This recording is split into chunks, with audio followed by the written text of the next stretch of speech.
Righty, are we live?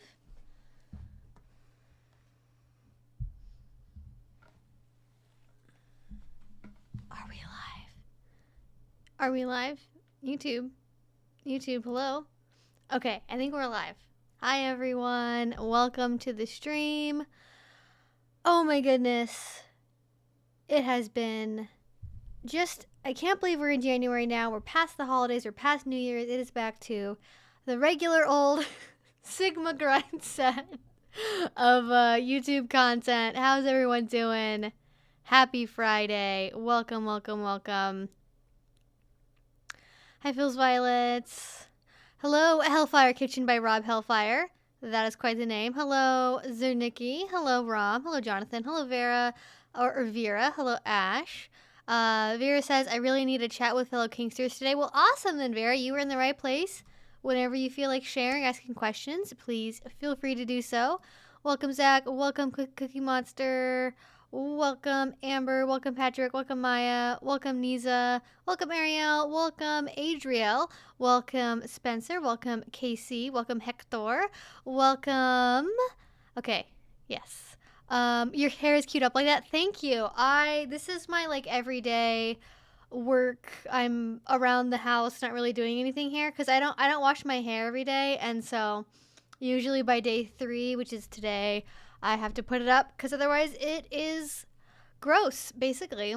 Dry shampoo is my friend, but not that much of my friend, so I'm glad this looks alright. Actually, so, question I have for you guys. I'm in the mood to get another piercing, and I haven't gone yet to get another piercing because I can never decide on what I want to have done, and with healing times and everything, it's hard to get a bunch of different stuff, so possibly thinking about a tongue piercing. Most likely, I want to get 2 lobe piercings.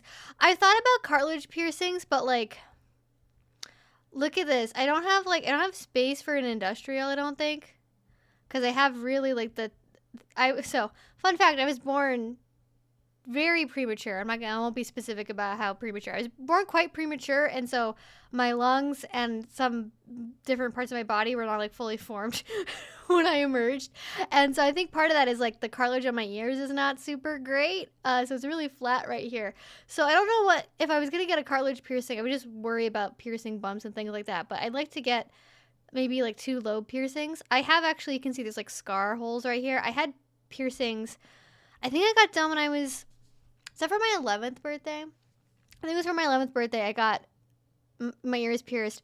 But I got them done at Claire's, and I did a lot of sports. I did soccer, I did softball, I did swimming. I did a lot of different sports when I was growing up.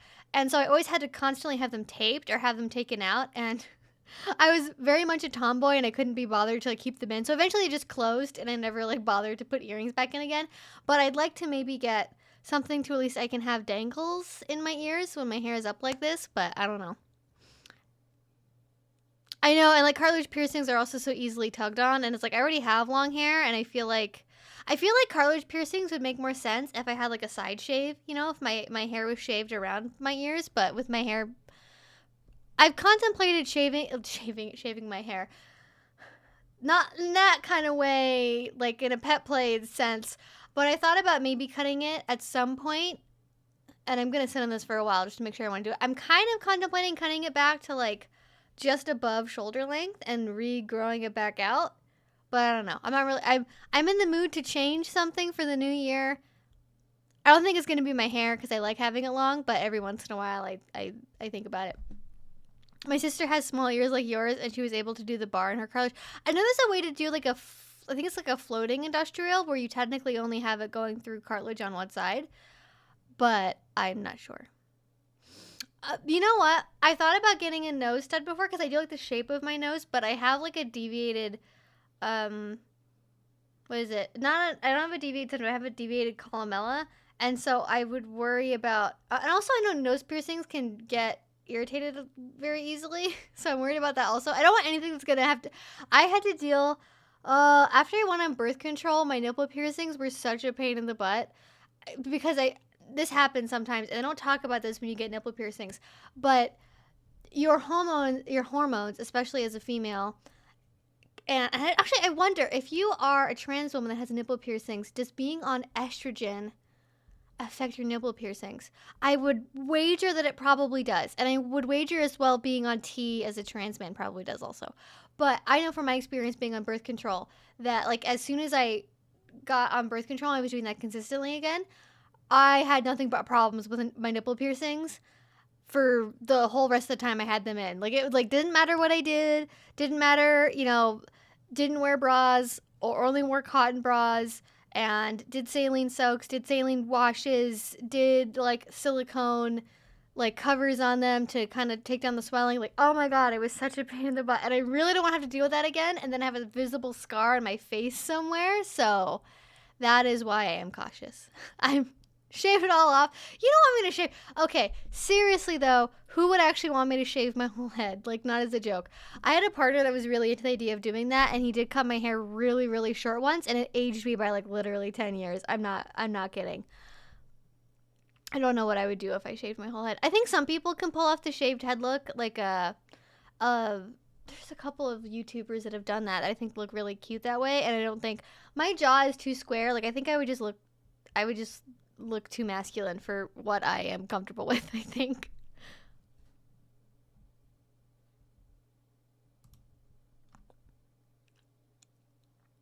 Yeah, exactly. I don't want keloids. That's my like fear is like getting a keloid from a cartilage piercing. That would be the worst. I have waist length hair and have like 6 cartilage piercings. They def or tugging hazard, but look so good when you tuck your hair back. I also don't really tuck my hair back that much as well. And maybe I would more if I had piercings. I don't know. Sorry, we're just like talking about piercings, I guess.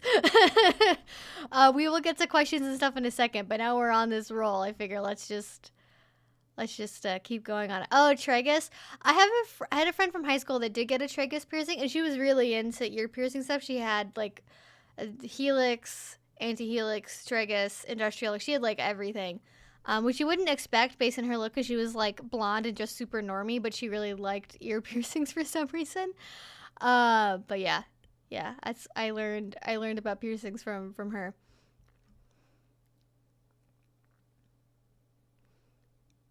Yeah, I like the idea of a tongue piercing, but because I have a couple of friends and people I know in the community that have one. The only thing I'd be worried about is, and maybe you would know this, Ash, if you're somebody that has a tongue piercing. Well, maybe you don't. I don't know. If anyone here has a tongue piercing, can you tell me how it affects your ability to wear a gag?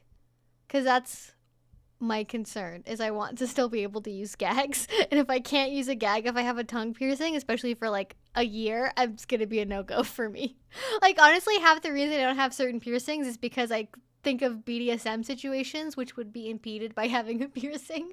I'm like, well, rough body play would be a lot more difficult if I had this, or I couldn't use a nose hook if I had this, or I couldn't use gags anymore if I had this, etc., etc., etc., like for just all the way down the line. I have 11 piercings and I love all of them. That's awesome, Gray. I do not have 11 piercings. I have had 5 piercings total. I do not have that many currently.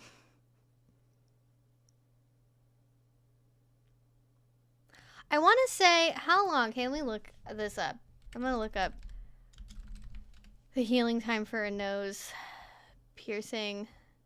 Because there's one piercer I really like that I have gone to for things before, and she's the one person that I trust to do stuff with. Oh, these are prices. I don't care about prices. Tell me the healing time. There we go. Maybe Aftercare? Is that what it is? No, that takes me to the APP website. That's not what I want.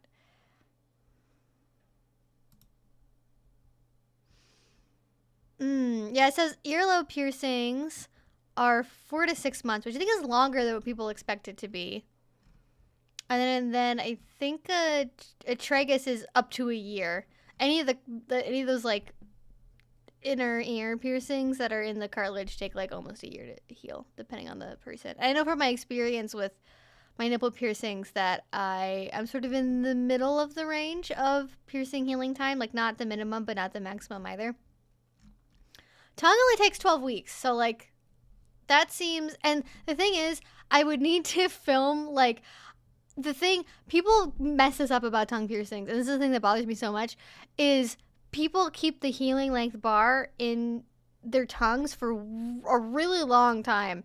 And so what happens is, because obviously whenever you get a piercing, you have to account for swelling. And with the tongue, it can swell like a lot. And so you have a really, really long bar for a healing tongue piercing. And people keep it in. And I find that very annoying. Like, if I have a tongue piercing, it's going to be like, it's going to be something where, like, I don't want to film videos until I have the actual proper lengthening, because the last thing I want is like 20 people commenting on every video being like, oh my god, what's wrong with your tongue? Blah, blah, blah. That would just really bother me. Where is the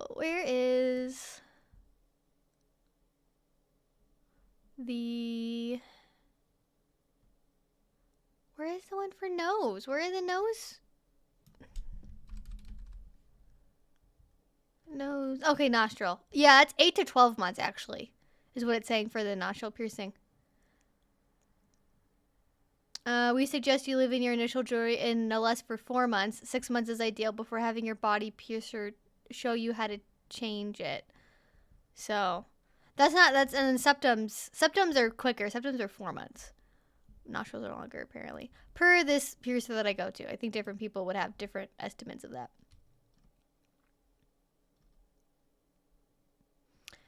I got my tongue and you have to get used to eating slowly until you get comfortable. I feel like I could do that because I did have braces for a really long time. So I understand that. I think I could be on that wavelength though. I think I could deal with that. The thing with a tongue piercing is you have to be careful to make sure that you get it placed properly to where it's not going to be like hitting against your teeth.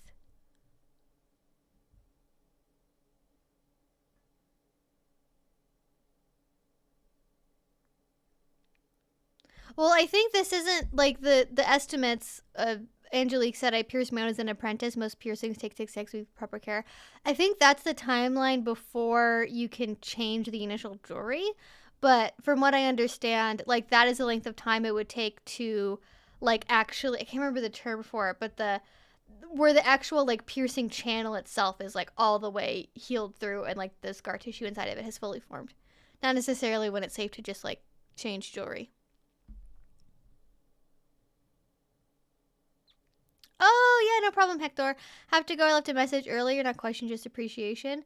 Yeah, definitely. If you want to watch this one later, we'll be on the channel, and have a great day. I have a problem using ball gags with my tongue piercing, but other kinds of gags seem to work fine. The ball gag put a lot of pressure on it. Oh, yeah, that's what I was kind of thinking would happen. The gag depends on the exact place. Yeah, I think it always comes down to individual anatomy, doesn't it? That's what it always comes down to. There has to be somebody, I know people do this for tattoos. There has to be somebody that does like stream goals for like chat gets to pick my piercing location. Not that I would do that, but somebody has to, right? That has to be a thing. All right, so now that we've chatted about piercings for a little bit unexpectedly, let's get into the actual stream. So, first things first, hello everyone. If you are new or coming back or whatever, thank you so much for being here. Really means a lot to me. You're choosing to spend either part of your Friday evening or your Saturday morning, if you're in like Australia, I guess, with me. Now, this is an 18 plus only stream. So, read that down below. Listen to it, love it, remember it, okay? If you are not above the age of 18, do not be here. That is for your safety, my safety, everyone's safety, because we do talk about adult topics like sex and BDSM and polyamory. Not that you have to be an adult to engage in polyamory, but like, can you understand how it might be problematic for like an adult in their mid to late 20s giving advice to a teenager on how to have a polyamorous relationship or how to do BDSM? Not necessarily the best thing you want to do. So if you're 19, please do not be here. I also do have an FAQ and some rules down below that you can check out, especially if you are new here. This is an open FAQ. You can ask any sort of question you want. It can be related to kink, BDSM, polyamory, asexuality, piercings, I guess, because we've been talking about that. Whatever it is you want, however, I just have a few guidelines for things. So for example, we do not give medical advice in this chat. We do not give medical advice in this stream. So if you're having a problem like, help, I did this impact play scene and I think that this bruise is maybe infected, what should I do? My advice is going to be go to a doctor, go to an urgent care.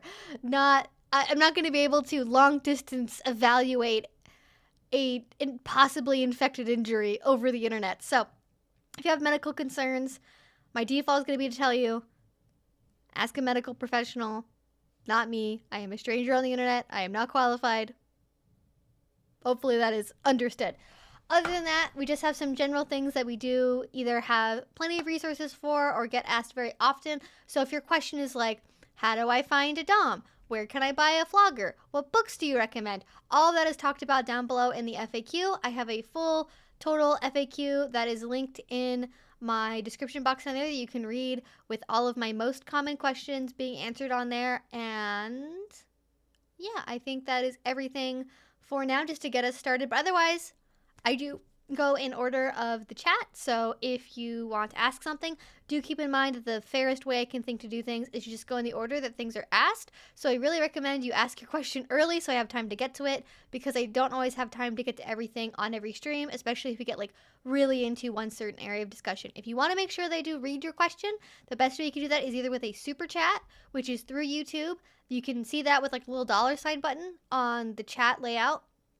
Or you can go to the link down below, which is for Streamlabs. The difference between the two is that Streamlabs, everything goes to me. YouTube takes 30% of all super chats. They do have nice fun stickers and other things, which are great. But YouTube, Google, functionally, billionaire company Google decides they need to take 30% of a $5 donation to a streamer because that's how they operate as a company, I guess. I am not a fan of that, so I recommend you use Streamlabs, but either way will work. If you want to make sure I answer your question ASAP, that is the way to do that.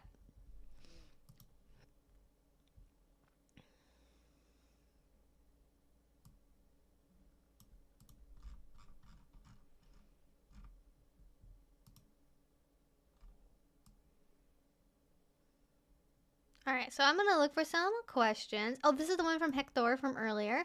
Hi, Evie. Sorry I can't stay long. Only wanted to say that you've helped me a lot through this year in my journey as a better dom, and embrace and accept my kinks without shame. Thank you, and stay awesome. Well, you are so welcome, Hector. I know you're not here right now, but thank you for your lovely message, and I hope that you will get to maybe be here for the next live stream.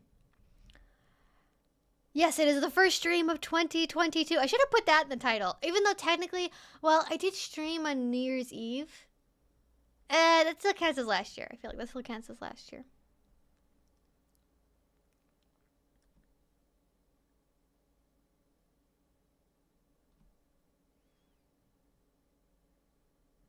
The sooner you get pierced, the sooner it starts to heal. That is true. I just got my booster shot, so the soonest I'd be going is after my booster is like fully activated. Although I guess if I go into a piercing studio, I could, unless it was on my nose or in my mouth, I could just wear my mask the whole time, and that wouldn't be a problem. And they tend to be, if they're a good place, tend to be really persnickety about the cleaning operations.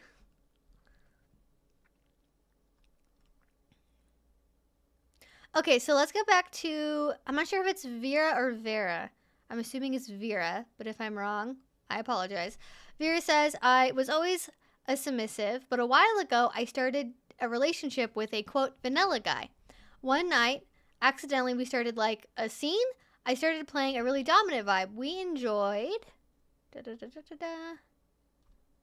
Okay, that was, we enjoyed, and then, but I don't know where to go now. Like, all the new dom advices are for security and, like, really new people who are ignorant about BDSM, which is not my case at all. He's not interested at all at searching for info. Okay, so, basically what it sounds like, you had a, air quote, vanilla guy. You started kind of going into more dominant vibe, even though you're typically submissive, and now he doesn't really want to research, but you're in a position where you're trying to navigate how to be a dom. But most of the advice for doms is for people that don't have any lifestyle experience, and that's not really going to give you the information you want. I think that makes a lot of sense. So I actually did some research earlier today on books for female dominance, because I have a couple people I've been talking with over on like Patreon one-on-one chats that are in longer term relationships, and they're male submissives and they have female dominant partners, or they have long-term partners they wish could be female dominant partners, and they're trying to figure out how to navigate possibly adding into their relationship a more BDSM element and more dominance. And there aren't any books that I've read so far that I can wholeheartedly recommend that are for female dominant people getting started. There's a couple that look really promising that could be good, but all of them are like how to be femdom for the nervous beginner, how to discover being your inner female dominant even if you don't know what you're doing. Like it's very much not even catered towards new people, but like new people that are like new women. And all of these books take the tact that the female dominant is being introduced to BDSM by a male submissive partner, which I think is really funny that they're all that way. But a lot of them do take this tact of like, oh, well, like, you must be nervous and scared about BDSM because now your 2-year-long boyfriend is like, I need you to be my mistress. And you're like, what the fuck? And that's scary and confusing. So here's a book. It's essentially how they're all flavored. So the one person I would recommend that maybe you haven't seen yet in a S-E-N way, not in a S-C-E-N-E way, is... They don't really make videos that much anymore, but the channel is called Morgan Thorne. That's Thorne with an E at the end. And she's a female dominant that's been in the lifestyle and also been a professional for a very, very long time. And I would say that she does have videos that are like good for beginners, but she isn't going to like handhold you through it in like a babying way where I think you would feel talked down to potentially. She has a lot of good videos that are about how to actually do certain skills like electroplay, caning, flogging, etc., which I really recommend if you haven't seen something like that before, or if you've bottomed to it but you don't necessarily know how to top to it.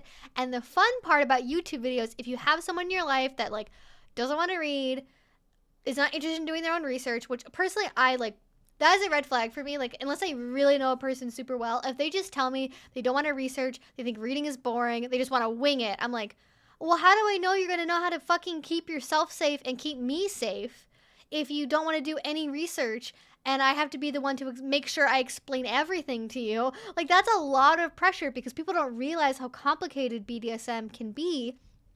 And that, you know, you suddenly have to make sure, wait, do they know what Aftercare is? Do they know what Aftercare options are? Safe words, nonverbal safe words, in-scene communication, subspace, sub-frenzy, top drop, bottom drop, sub-drop. Like, all of those, like, even just those little bunch of terms, right? If they don't ever do any of their own research, you might not even remember to be like, oh, we should go over this first before we do something. And I feel like it's a red flag for someone to be like, well, I want to do BDSM, but I want to do no research and read nothing and watch no videos and do nothing on my own. You should be the one to teach me everything because I find any of my own research to be very uncomfortable. That is a red flag. However, if you're in like a long-term relationship and you really know them, that's why I like videos, is because if you are like in a shared living space or around each other, you can have videos playing in the background and maybe something in the video will pique their curiosity and they'll want to check it out and they'll listen and they'll like absorb by osmosis. Or you can send them videos and then be like, hey, what do you think about this? Or I liked this idea they talked about here, or this is like a really important concept. And if they can't even like watch a YouTube video you found for them, like, I don't know. It's like at some point you have to evaluate for your own risk profile. Is it safe for me, even as a dominant, to play with somebody who says that they want to be more of a bottom towards me potentially, or maybe even a submissive, and they don't want to learn anything on their own? Because I think that's just like how you end up in really dangerous situations, is people being like, oh, but why don't you just teach me everything? Like, aren't you an expert? Can't you just tell me? And it's like, even like, I literally teach BDSM as like my full-time job, and I still wouldn't be comfortable doing that because I'm like, I literally have like 5+ years of video content and I still haven't run out of ideas. There's a lot to cover here, you know? So anyways, that's my 2 cents. I know that it's a problem to find content that can help you about like actually doing the thing. But yeah, I would recommend Morgan Thorne's channel if you haven't watched her videos yet. I think she has a lot of good information, especially for like what we would call hard skills. So not just like what is aftercare, what is a safe word, how do you find a munch, but also like what is CBT? How do you do CBT? What is figging? Like stuff that even if you're a bottom, you probably didn't have exposure to, and is maybe something you'd want to have in your skill set now and maybe potentially explore more. And is it going to be talking down to you, in my 2 cents at least. But I will wait to hear more from you on that. If that so far helps, if you want to give me more details, let me kind of know more about the situation, we can certainly kind of troubleshoot that a little bit more. And also, like, I'm kind of mostly giving you advice, but is there something in your ideal world, what would you want from your partner? Do you want them to be willing to research? Is there certain things you want them to know about? Have you been able to do any negotiation with them in terms of, like, have they taken the BDSM test? Have they done a yes, no, maybe checklist? Are they open to doing that? Do they think it's silly and too much work? Like, you know, there are other factors here as well, sort of to dip their toes more into the potentials for BDSM.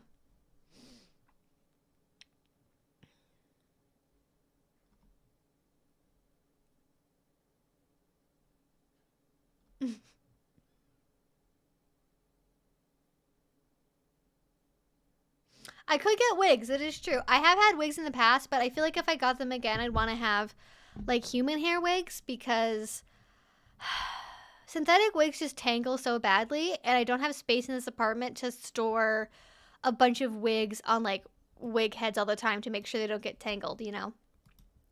Hashtag wig problems. I know there are places where you can easily buy human hair wigs and, like, dye them yourself, but I just have never done that. Tattoos? I'm less into tattoos than I am into piercings. Not that I don't like tattoos. Actually, I had a dream last night that I got, like, thigh tattoos. I got, like snakes. I got, like, I wasn't about being tattooed. I just had tattoos in the dream of, like, snakes on both my legs. I don't know what that means. There is some Freudian stuff there, I'm sure, that could be psychoanalyzed.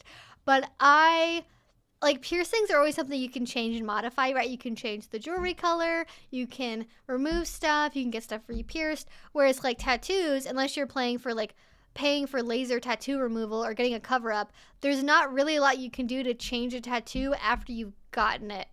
And so that makes me nervous about getting something done where I'm like, oh, I have to be okay with this now, and then also in, like, 20 years, and also in, like, 40 years, and I don't necessarily know if I'm actually going to be that in love with a tattoo and still like it still. And that's, like, the thing that keeps me from getting one. Like, I'm not closed off to the idea, I just haven't been like, I need to get this tattoo and I absolutely want it. Like, I definitely have lots of tattoo ideas that I like, but not anything that I would, you know, pay for, you know, several $100 to $1,000 for.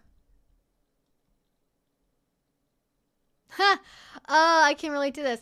Looking for stuff to read. My husband will be going on a submarine soon for 6 months, and I go through books fast. Okay. If you want a long book, I think it's like 800 pages.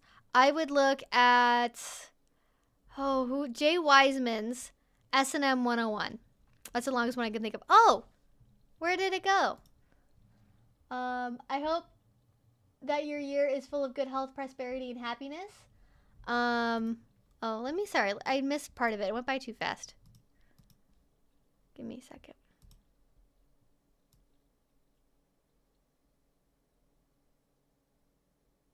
Where did it go?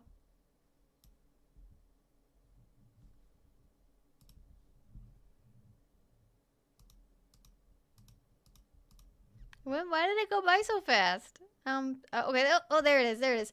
I hope that your new year is full of good health, prosperity, and happiness. I saw that you had some interesting and fun New Year's resolutions. Does Beta have any resolutions or plans for the new year?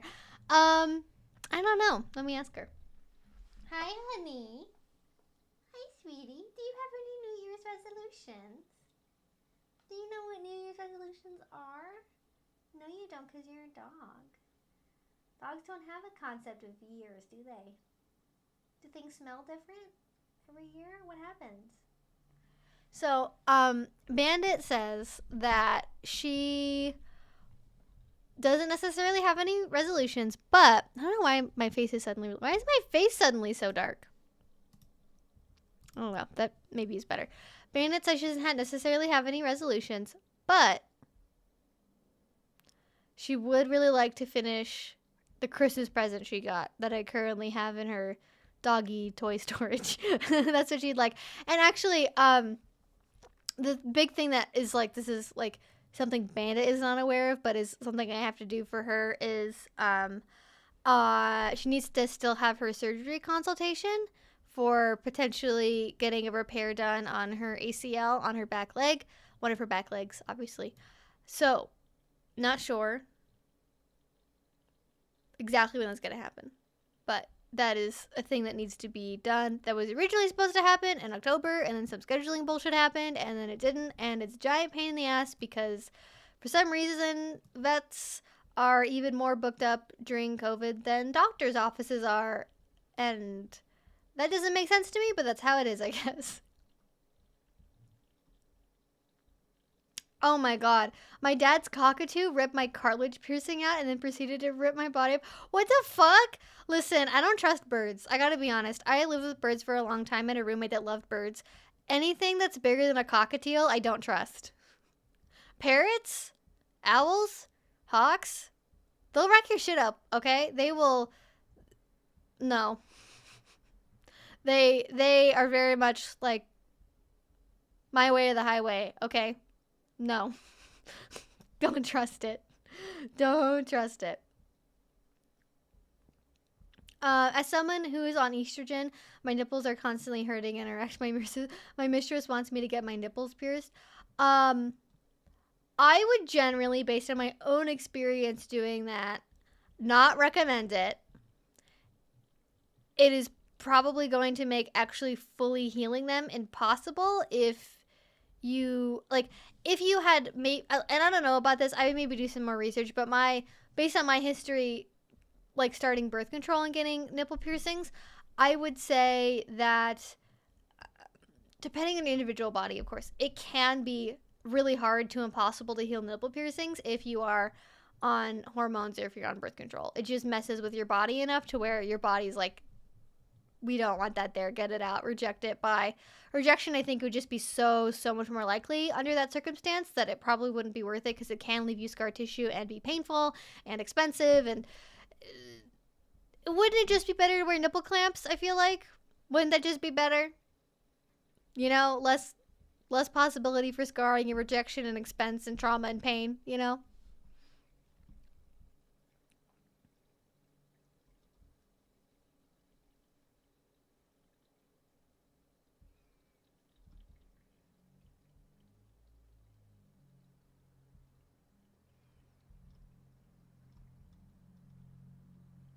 Yeah, my VCH piercing is my favorite piercing that I have. It's like so low maintenance. It took literally 2 weeks to heal.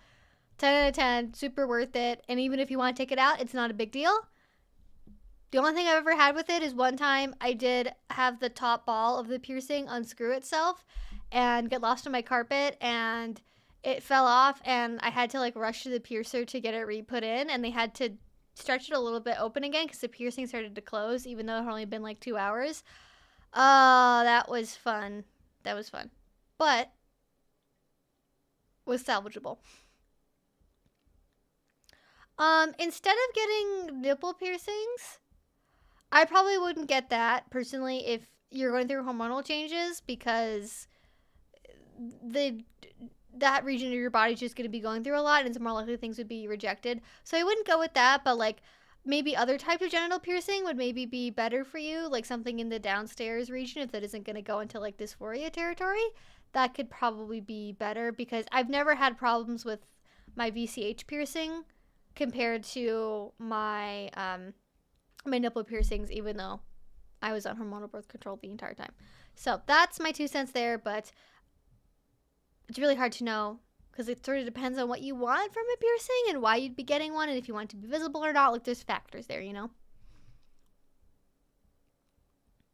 The only gag I have is way too big and plastic anywhere to get them that are comfortable and affordable. So I have 2 recommendations, and I normally don't give recommendations for things because they do have like tons of guides on where to buy stuff, but I do have a couple things. So the best place I can think of to go for a ball gag in particular is there is a place, and they're very simplistic. So if you want anything that looks fancy, this is not going to be for you.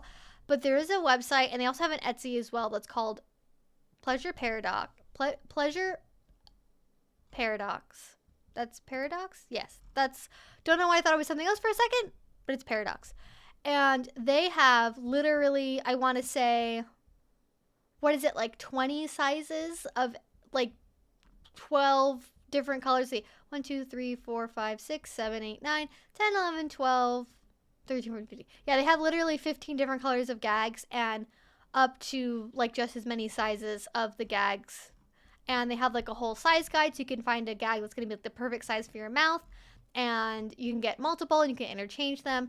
And I really recommend these because I know a lot of people have gotten gags from them before and say they're really comfortable and they're really soft and they feel good to have in the mouth. And because they do come in so many sizes versus like the one size fits all you would get from something in a random sex toy shop or somewhere else, you're more likely to find something that's going to feel comfortable for you long term. Now, as far as prices go, and by the way, this website is just like the most garbage, like 2003 era website like possible. Like it's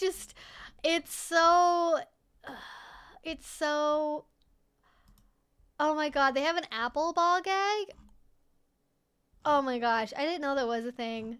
I didn't see that before. Sorry, I'm distracted now because I was looking at how do you actually order one of these. So if you actually want to order one, you can also go to they have an Etsy shop as well. That's and by the way, if you guys try to put links in the chat, YouTube will automatically remove them. So FYI on that. And they have really good reviews. They have 5 stars, over 5,000 sales on Etsy. So and I have used their products before. I don't own them, but I have played with people that own their stuff and used it quite a few times before. But if you are getting just a regular single silicone ball gag, it'll cost you about $30 for the strap and one of the ball gags, which I feel like is fairly affordable, especially because you can get it literally made in any size. The other thing I like, if you are in the UK, or not in the UK, but just in Europe in general. Okay, there we go, that works. FYI, this website is kind of horny, so don't click on it if you don't want to look at that. So it's called Self Delve. They also have an American-based Etsy shop. And I really like them. If you can find, and you think you can message them and probably get this, but if you can find one of their soft ball gags, their medium firmness is nice as well, but they also make very, very similar to the Pleasure Paradox people, but slightly different colors, and the size options are a little bit different than with Pleasure Paradox.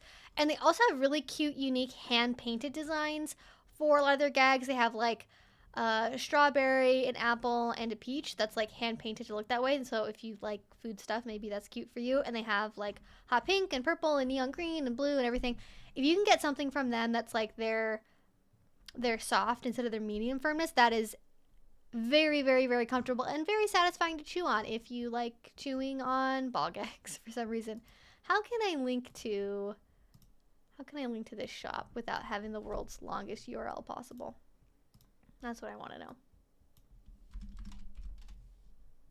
Okay, I think I can just do it this way. So that's their Etsy shop. You can order for them if you're in the US or elsewhere, but shipping is expensive. So if you want something cheap, it's not going to happen.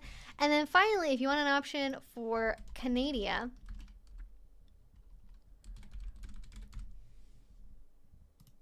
I think this one is slightly more on the expensive side.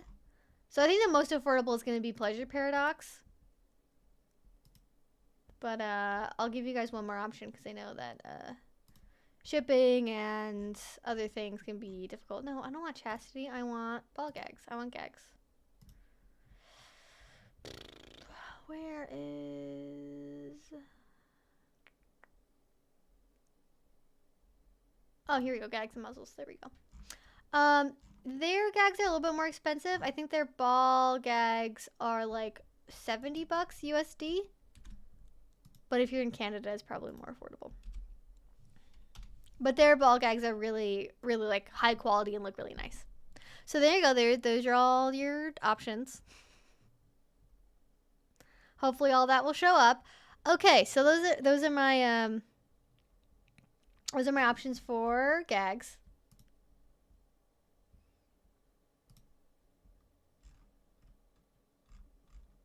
And hopefully you will like one of them. But I think if you had to pick somewhere to start and you're not sure what size you like or what's comfortable for you, I would order one of the straps from Pleasure Paradox and get a couple of different sizes of the ball gags and different colors, so then you can figure out what you like wearing for short periods of time, long periods of time, and they're all made from, I think all of them are made from hand poured silicone that is purpose made for ball gag use. And so, yeah.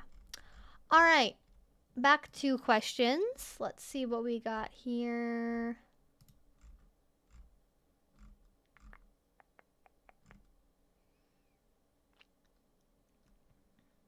And especially if you have a smaller mouth as well, you could, I kind of focused on ball gags, but you can also get like bar gags and big gags, or just use a bandana if you want to have a gag but not have it be like taking up a lot of space in your mouth.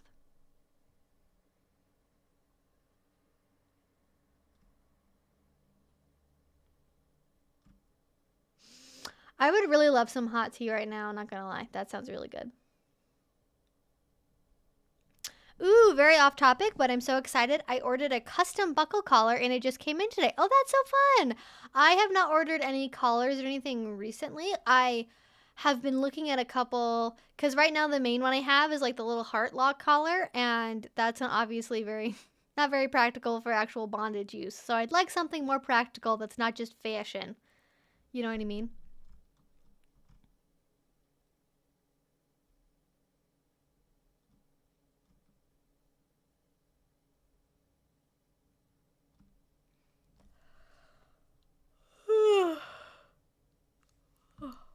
Don't know why I'm yawning, because I took a nap earlier today and I'm not tired, but that's what happens sometimes.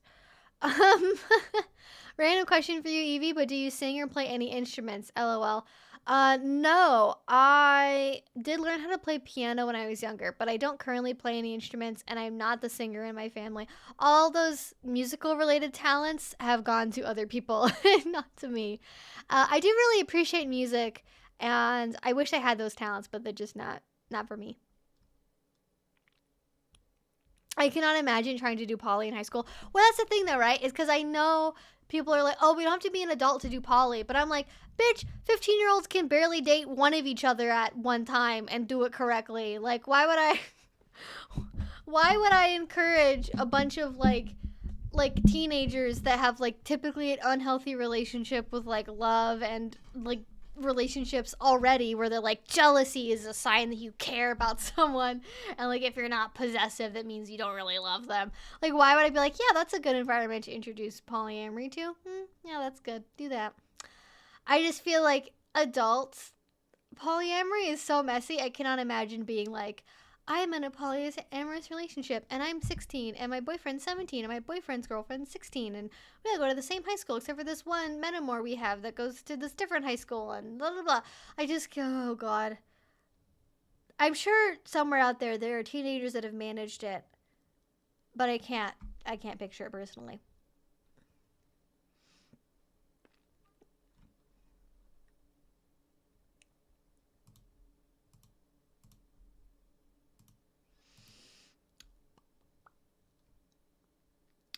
Hey Evie, I was wondering if there is a term, for hating, for example, a punishment from a sub perspective, but not having it as a limit. For okay.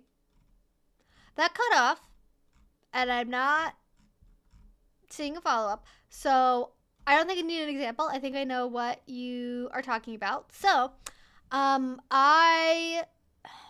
there is not a specific term for it, but it is a concept that I've talked about in videos before, where you can dislike something but not have it be a limit.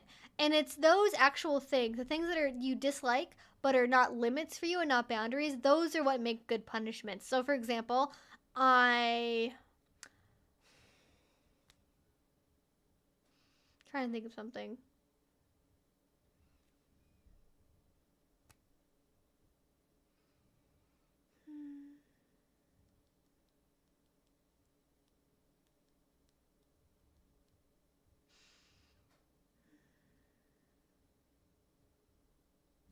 I don't like taking cold showers, but taking cold showers are not a hard limit for me, and therefore that could be something that could be in a punishment. And I think you also have to calculate what is the degree of how much you dislike it or how much you hate it, because the punishments should ultimately serve to reinforce the power exchange in the relationship, and at the end of it, make you feel reconnected, make you feel forgiven, make you feel like the thing that you transgressed is like forgiven and over and done, and it's not going to keep coming back up again, 6 months, a year, or whatever in the future.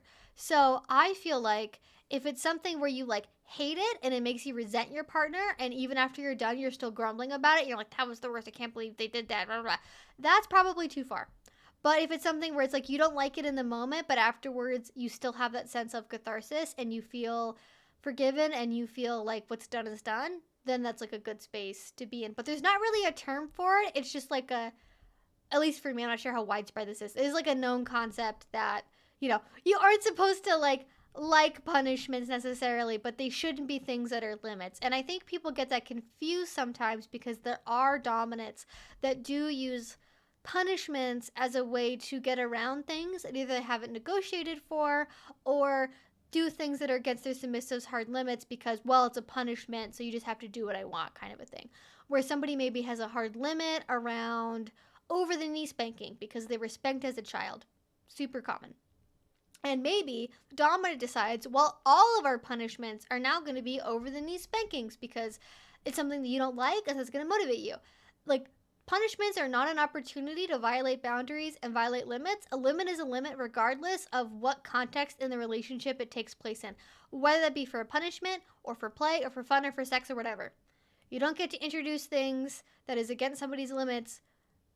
I guess maybe theoretically you could negotiate as a bottom that you have things that are limited and that you would never do them in a scene for fun, but they're like what you would call a soft limit, maybe, where... So to get into soft limits versus hard limits. Hard limits are like a never, ever, ever under any circumstance, whereas soft limits are things that you would be open to or could do in the future or only do under very particular circumstances. So I guess you could have things that are soft limits that you would never do for play, but that you would do for like a very high level punishment where maybe you broke a really core rule or you did something that was like really, really bad. Like, I don't even know what that would be necessarily, but something where it's like you messed up and you need severe correction. That's when you would maybe use one of those like soft limits that you've said is okay to use as a punishment thing. But that has to be negotiated for first. You can't like go through the back door and be like, well, as a dom, I say that punishments can be anything I want them to be, including your boundaries and limits, and suck it. I have seen that happen before. I think that is really unethical. I think it's something that we don't talk about a lot because it's not an aspect of having a kink relationship that a lot of people like sort of are open to talking about. I'm going to move my microphone here a little bit because I realize it's like a little bit, it's like twisted away from where it normally is by my face. I would like it to be more by my face. There we go. I feel like I don't know if that makes any difference, but it feels like it's better to me, so I'm going to stick with it. There we go. There we go. That's better. So, I would just be really cautious about that. I have personally been in situations where it wasn't a limit, but it was something that I didn't enjoy doing, and my partner knew that, and it became punishment was not regularly used to reinforce things, but it was used as a way to be like, oh, well, you don't like this kind of play, and so now I'm going to say I'm going to punish you so I get to do the kinds of things that I like to do. And I feel like that's kind of messed up. I feel like you shouldn't, like, if as a dominant, the core reason you're punishing someone is because, well, I need somebody to practice my fire play on, and you're it, like, that's not a good way to go about things, I think, because as a submissive, you can tell. Because I think, sorry, I shouldn't be playing with a microphone stand.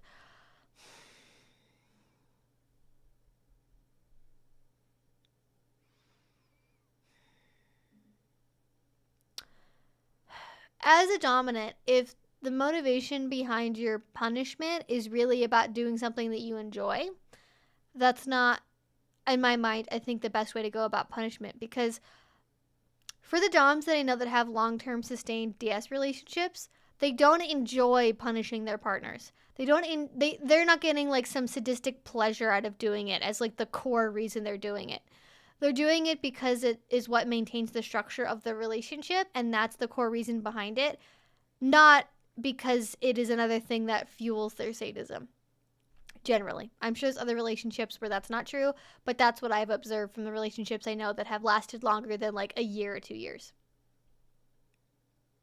All right, so I ranted about that enough for a minute. I think I'm going to move on to the next question.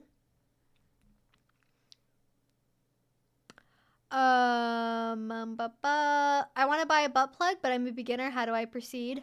I recommend a glass butt plug over silicone or anything else.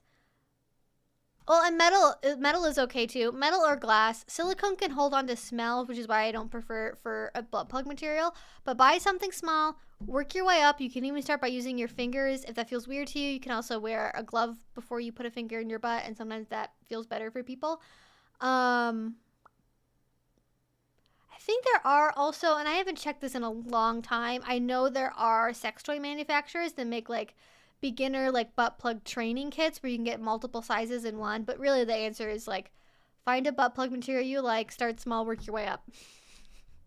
And get lots of lube. That's the other answer. Lots of lube.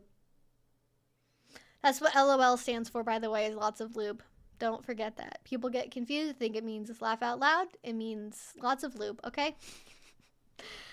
Okay, interesting question, Mai. What is your take on age gap relationships? I'm in my 30s, but there's a young man, 22, who I find attractive, and we have a good vibe. I'm not sure if I want to move on the relationship thoughts. So I have a video, 2 videos actually, that I just put out on Patreon a couple days ago, where it's literally like an hour of my thoughts about age gap relationships in BDSM and in vanilla and poly and everything else. And I've just been in age gap relationships almost my whole adulthood.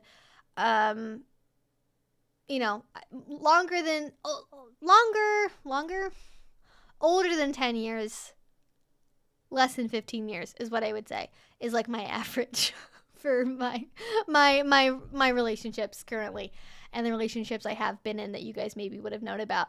So I don't think the reasons why my relationships have ended have been necessarily because of the age and that being the problem. It was for other reasons that I'm not going to get into.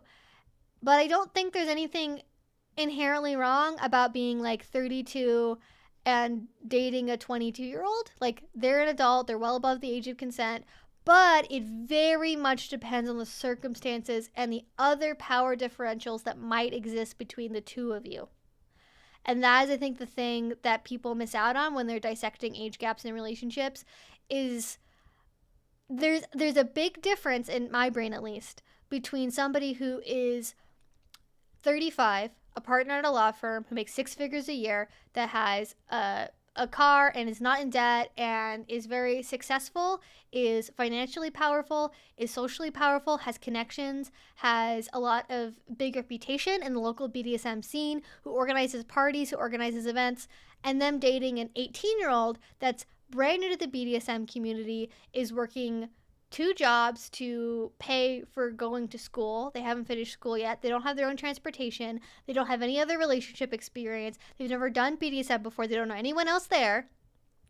A relationship between those 2 people and the potential for exploitation and the potential for abuse is very different in my mind than like somebody that is 25 dating a 35-year-old or a 32-year-old where you're both graduated from college, you both have your own living circumstances, you both have your own transportation, you both have an equivalent level of experience in BDSM, neither one of you are hosting events or hosting parties or hosting a munch, neither one of you has more influence than the other in the local kink scene space, it's in, like all those other little factors. I could go on and on about potential factors that can create power imbalances, like maybe the younger person also has like really severe health issues and they need to be in a relationship where, because they live in America and things are fucked here, they have to like be with somebody that has really good health insurance so they can afford their medication. They need to live, right? Like if you're dating an 18-year-old that depends on your health insurance to pay for their fucking insulin, like that is going to be problematic because like, I don't know if you guys know this, but insulin's fucking expensive. So if that's the circumstance that you're in, that is very different than like two people that have like equivalent education, equivalent job, levels, equivalent influence in the local scene, all of that stuff. So it really depends more so than just the age by itself, like the other things that can influence power imbalances in the relationship and tilt things towards being more potentially abusive or being more potentially destructive, especially for the person that has less power in the relationship. And even then, like, I think you have to approach things with caution and like look at your intentions. And I think if you're the older person, like you're the one who's in your 30s and you have a younger person that you're attracted to, like you have to be really fucking honest with yourself. You have to be really fucking honest with yourself. Like, can you be in a relationship with this person that would be healthy for them long term? That would be healthy for them long term. And if you're thinking about it and the answer seems like no, that's probably not a good idea to proceed. And also, like, you don't have to date somebody when you have an age gap thing. Like, you could just be casual play partners. You could just be friends. Like, there's a way to be in a person's life when you think being in a committed relationship with them wouldn't be ethical. We're like, oh, well, maybe we could just be like casual friends and we can be like friendly when we see each other at parties or whatever. But you don't have to date them, right? You don't have to just date them. Because you can also, like, be friends with them for a long time and then evaluate through that friendship if, like, dating them is actually a good idea or not. So, anyways, it's, like, really complicated. It's really complicated because I think people are willing to distort reality in order to tell themselves that a relationship they want to be in is ethical and okay when it's really not. Like, I get so many stories from people who are like, hi, I'm 18 and my dom's 30 and anyways, he's paying for all of my school loan debt now and he's the reason I can go to school and he wants me to be his live-in slave after I'm done with school and I graduate. Does this seem okay? And I'm like, and you had to look at yourself and go, yeah, that seems ethical. Okay? Like, people can when people really, really want something, they can, unless they're like, maybe they've gone through like DBT therapy or something like that, there is very much a cognitive distortion that can happen. We're like, yeah, this is fine. I'm a good person. They're really secure. They're really mature for their age. Listen, if you justify something about having a relationship with someone and at any point the thought they're mature for their age comes across your brain, re-fucking evaluate your position. Like,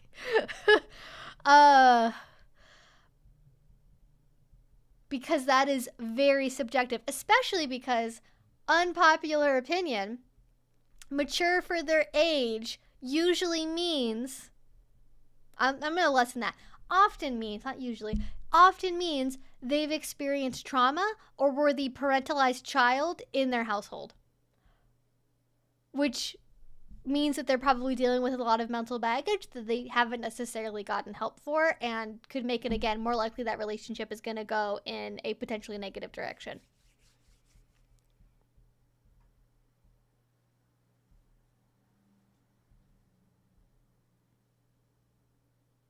This is so much more fun live. Well, I'm glad you're enjoying it, Claudia. I very much enjoy getting to do my big rants on live stream. I like having more collected thoughts in videos because I'm always worried that there's going to be people that'll hear something and misinterpret what I mean, and lives kind of give me an opportunity to like correct in real time if people misunderstand what I mean by something. So I appreciate that.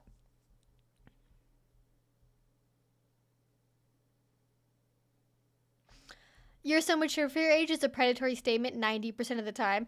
Yeah, like it's different when like your grandparents say it to you and they're like, oh, you're so mature for your age. And they mean it in like a way where they're like impressed that you're like only this old and you've graduated school, you have this really good job, and they're like your family and they're like, wow, you did so much more than I did at that same age or whatever. Like if they mean it in that way, it's like, okay, that's your family. But like if it's especially an older person saying it to a younger person that they're flirting with, it's like, you are doing mental gymnastics to make it okay that you're flirting with this person, you know? Hello, V. Welcome. We are talking about the pitfalls of age gap relationships. Mature for your age. I used to get that a lot, but I have a lot of medical issues and didn't exactly have a choice. Yes, fucking exactly. That is what I mean. Like, people that have had to deal with a lot of issues with chronic pain or long-term illnesses, or people that were parentalized in their families, people that have childhood trauma, like, mature for their age really just means they were fucking forced to abandon their childhood because they were dealing with a lot of shit, okay? Like, that does not magically mean that, like, oh, well, now they get up. It's like their age is actually 5 years older than they really are, so it's actually okay dating this 18-year-old because they act like they're in their mid-20s. Like, is the reason why they're acting like they're in their mid-20s, even though they're still a teenager, is that because they're mature for any old reason, or is it because something happened that eliminated their adolescence and took it away from them? You know.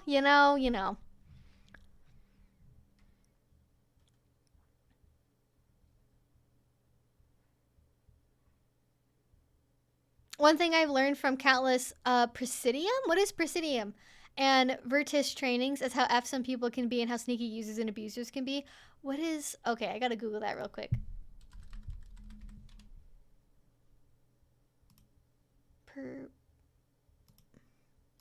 I keep correcting it to a completely different... It, like, doesn't come up with anything when I Google that. So I don't know what that means. But I'll take your word for it. Alright, I will await your thoughts on the age gap topic. I'm sure that I'll have a lot of strong opinions. Let's go ahead and answer some more questions in the meantime. Christian asked, hi Evie, I was wondering, when do you see this year being like when it comes to physical in-person BDSM events? Do you think we're going to have more or just hold off till COVID ends? I mean, I'm kind of the opinion that I think COVID is just going to end up becoming an endemic thing that we're going to have to deal with like we do with the flu at some point. And we're never really going to have it end officially. But I think what I have seen happen locally is there is a period of time for the last like 4 months where we've had events again. We've had parties almost weekly, like 3 times a month, which has been really nice. I haven't gone to all of them, but I know they're available for people, which I think is good. And now it's tapering off again because we went from having, 1,000 cases a day that were almost entirely unvaccinated people to having like 5,000, 6,000 cases a day. And so until things in regard with COVID change again, I think what's going to end up happening is, for right now, at least in the US, especially where I live, I think we've kind of seen the peak of BDSM events as they were going to happen. And I think they're going to taper off again for a while. I know a lot of places are already shutting down again. A lot of people are going back to virtual only when they maybe were doing in-person for a little while. I think we're going to go back to virtual only, less in-person events, except for maybe private play parties. And that's going to be until whatever the fuck that happens with Omicron ends up happening and boosters and all of that. Like, things are really, really going to go underground. And then depending on what happens with Omicron, we may see more events happen again. I am kind of thinking at this point that Kink Fest is going to be canceled again as well this year just because of the Omicron variant, and there not really being any current regulations about like needing a booster. Like, who knows what's going to happen between now and April, right? But I think we're going to see things go away again and be kind of underground and then maybe come back again depending what happens with Omicron. But it's so hard to know. Things are changing so fast. But I think a lot of places are just like gone. And so there's not really anything that can like come back. There are lots of venues, dungeons, organizers that have gotten burnt out on things, people that can't afford to host events anymore. Things have also just gone away, like period, in a lot of places and are not going to come back, and new things are going to have to be built, and there needs to be that space and that time and availability for new things to be built.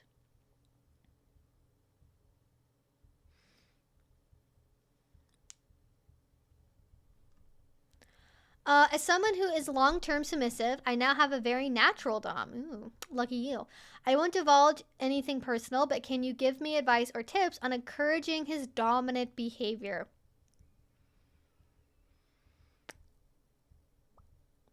I feel like being a natural dom is great. It is still a skill that needs to be cultivated.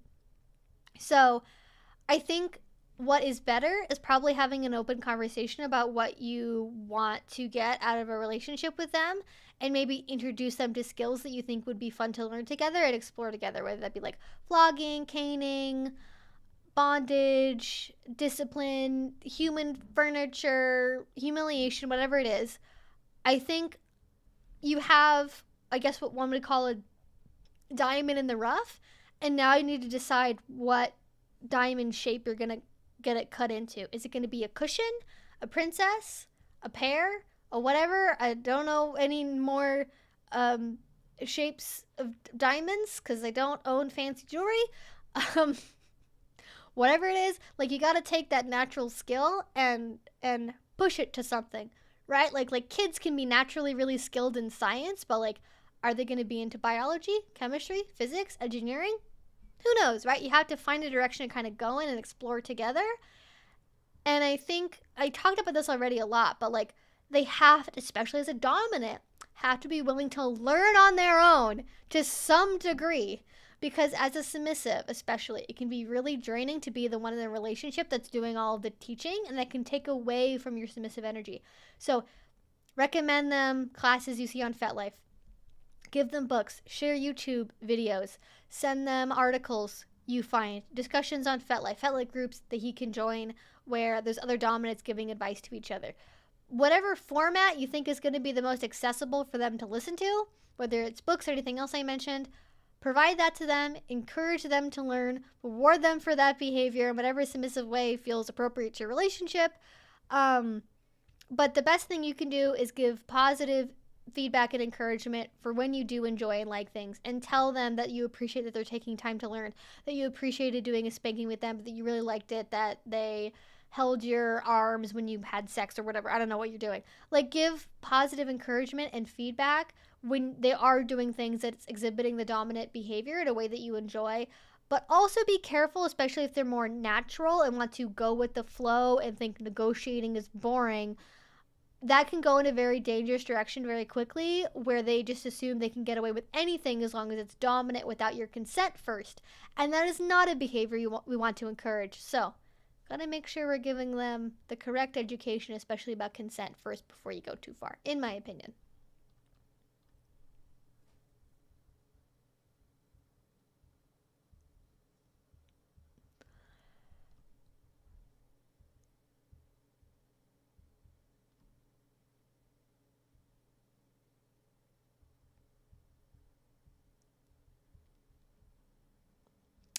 What's a good way of communication in kink relationships to bring into the new year? I don't know if there's like a specific sort of thing. Well, there was something I saw on Twitter earlier today, so maybe I'll quote from that. Autocorrect change it. Presidium and Virtus are two orgs that used to train Catholic priests to identify groomers. Oh, I see. That would make sense. That would be training they'd need to have. So the thing I saw on Twitter as far as communication goes, this is actually more related to poly, but it says, jealousy is overused and misused in mainstream polyamorous education to shame and blame you for your feelings. Consider using the language of distress or dysregulation to signal to others that you need compassion, connection, and care. I really encourage, if you aren't familiar with it, I really encourage you familiarizing yourself with like compassionate heart-to-heart communication and learning to speak from I statements, learning to speak about I feel and I think, not just something is, right? Because it feels very different to say to your partner, I feel like I'm not getting my needs met in regards to time we spent together, or I feel like I'm not getting my needs met for what I would want for attention from you, or what, like, no, it's not even a good way of phrasing it. Let me think about this for a second before I just blurt something out. I feel like I am not getting to, or, see, it's hard. Even when you know what it is, it's like, how do you phrase this in the best way possible? But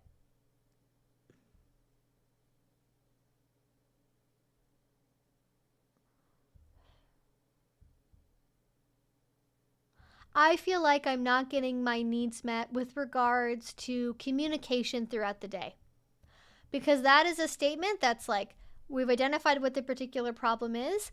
It's about your feelings and your needs, and not about blaming the other person for their actions. It's a very different way of saying it than, you never pay enough attention to me, right? you could mean the first thing and say the second, but just saying, you never pay enough attention to me, you don't love me, is very different from, I feel like my needs aren't being met with regards to day-to-day communication, right? The first thing invites conversation, invites question. The second thing invites defensiveness and invites the other person shutting down and being like, nothing's wrong with me, you're just too needy, you're just like using me because you're an attention whore. Like, it can really spiral a lot when you come out being really aggressive, and like you can feel that level of distress. You can feel like this something is really, really wrong here, and I am not getting what I need, and that's making me really upset and making me really confrontational. But if you can pause and be mindful and talk in the first way instead of reacting in the second way, that is the ultimate hack for better communication. So I don't know if that's exactly like kink relationship specific. I think it's just general relationships. It's good to do that. And I think that kind of communication has to happen on both sides. Yes, it can be hot for a dom to give orders and be super bossy, but I think when you are dealing with a DS relationship that's 24/7, especially if it's like a live-in relationship where you are like life partners as well as DS partners, you have to be able to have times as a dom where you can relate to and be compassionate for your submissive's experiences instead of just being like, you should do this, you need to do that, you should feel this way. Being aggressive with other people's feelings and their emotions get them very defensive and will make them shut down. So I think the thing we could take into 2022 is more compassion for our partners, listening to them, and communicating in a way that will ultimately serve the purposes of the communication better versus making each other defensive.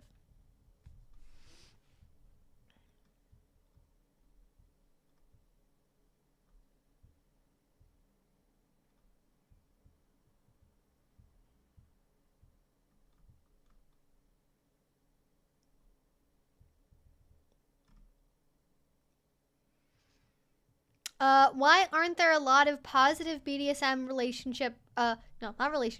BDSM representation, BDSM films? Because BDSM in film is treated as a shortcut for edgy and sexy, and Hollywood is not currently actually interested in telling the actual stories of real people that do BDSM so much as using it as a tool to make a movie more salacious. So it just misunderstandings all the way down that just make things worse over time, really.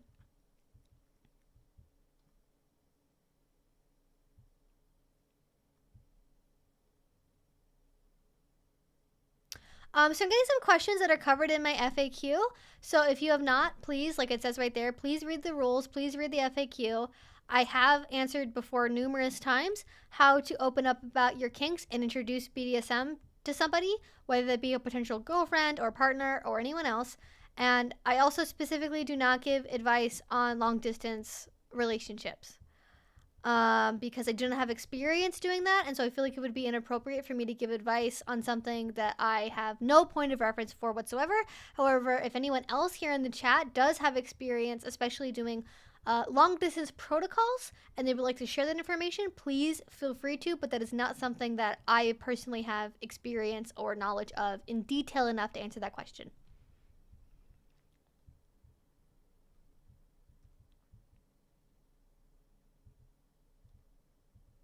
He doesn't want to research BDSM. He doesn't want to research because he's ignorant about BDSM.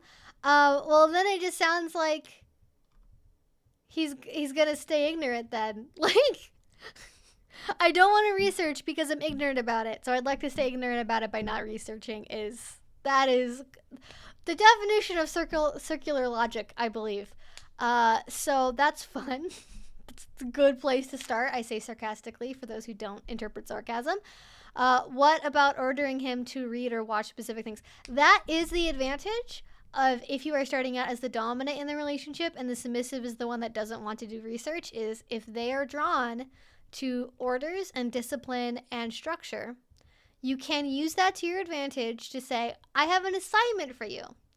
Every week, you are going to read one book or one YouTube video or one article, and you're going to give me a report on said video or article or book and tell me what you learned from it and what about it piqued your interest or not, and if you'd like to do something like this again in the future. So if that is something that you feel comfortable doing with the level of relationship you have, you can certainly use that to your advantage and be like, great, so let's see if you really feel like you want to be submissive. Here's an assignment.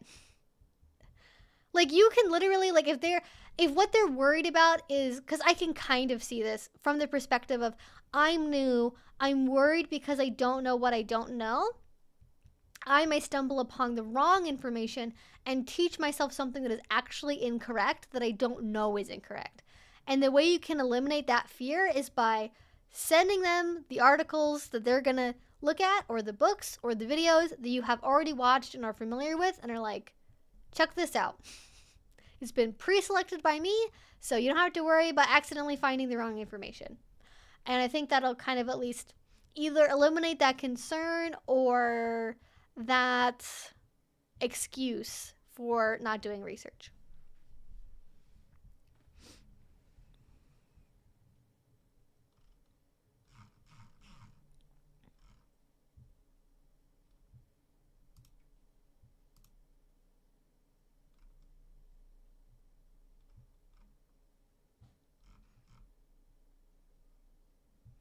All right, let's, if I lost part of the chat? Okay, FYI, I have lost a big part of the chat because we have too many wonderful questions, so I apologize if I missed something. The chat is too powerful for YouTube, I guess, I don't know.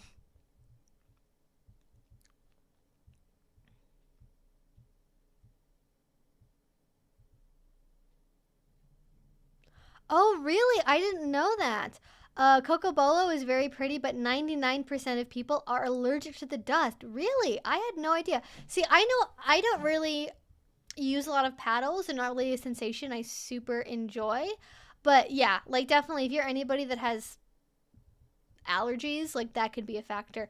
I would have thought that wouldn't be a problem if you lacquered it enough, but the sensation of wood gags doesn't sound like, unless I was maybe a pony player and I wanted a big gag, then I would maybe recommend that. But then, like, there's other options, so what do I know?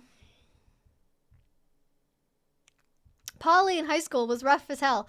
Doable, sure. Recommended, not by me. All right. Thank you for the feedback, Cicero. I do wonder. I've never heard good reviews on the attempting poly in high school thing, but you know what? Maybe one day we'll get there where it's more doable. What model camera do you want to upgrade to? So I am looking to upgrade. So right now I film with a Panasonic G7, and I'm looking to upgrade to a Panasonic GH5 Mark II, which is like 8 years newer than the camera I currently use. And mainly the reason why I want to switch is, this is going to get into some camera pedantic bullshit that like most of you don't care about. The way that Panasonic cameras work is they use what is called depth by defocus, which is how they do their focusing in their camera models.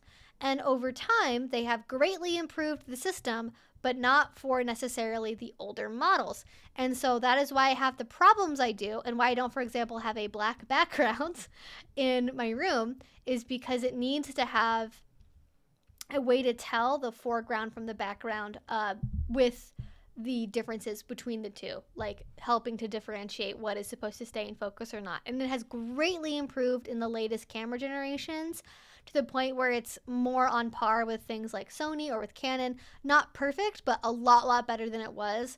And I could switch to a different camera system, but having to rebuy lenses, for example, and all my other equipment, it would cost me twice as much to do that. And so that's what I'm looking to upgrade to, is a Panasonic GH2, ideally. They are technically coming out with the Panasonic GH6 at some point in the next year, possibly, but I'm not holding my breath for how much that one's going to cost and if it's actually going to come out or not. So we'll see. But that's what I'm looking to upgrade to and why.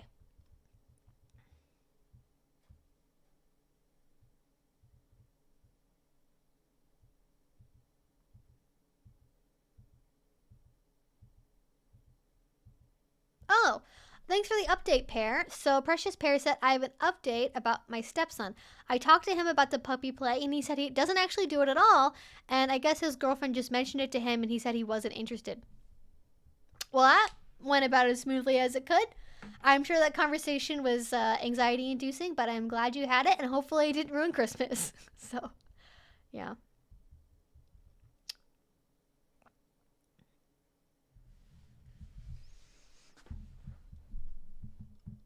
So no underage BDSM happening in this house. LMFAO, thank goodness. Yeah, no kidding. I'm very grateful that that was not what was going on.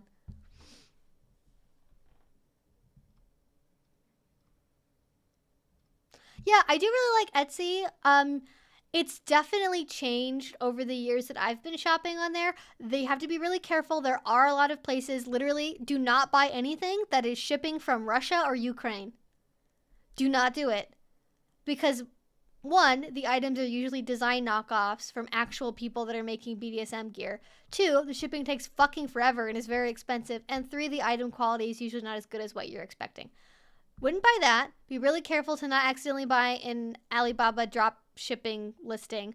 Really look for people that are in the BDSM community that are making equipment for that and aren't just like reselling cheap crap that's not really what is advertised. Because there's a lot more of that on there now on Etsy than there used to be. They've really opened it up, I think, unfortunately, to people that are selling handmade that are selling shit from a fucking factory somewhere.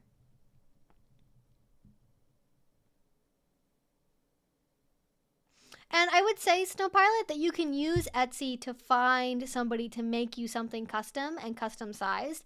That is totally something you can do on Etsy, and a lot of us don't have somebody locally that makes collars or works with leather or is available to work on stuff. So I think Etsy is a great place to find people that can also do custom stuff, but there's also nothing wrong with buying off the shelf either. If that's like you find something that looks perfect and you both really like it and it's just off the shelf, I say why not?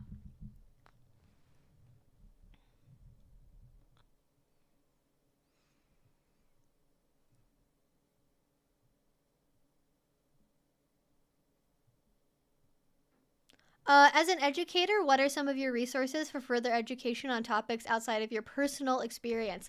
I read just about every book that ever gets published on anything related to BDSM. I've read probably, actually, I have a list on my FetLife. I take as many classes as I can on things that interest me, especially things I'm not familiar with. I take classes really often.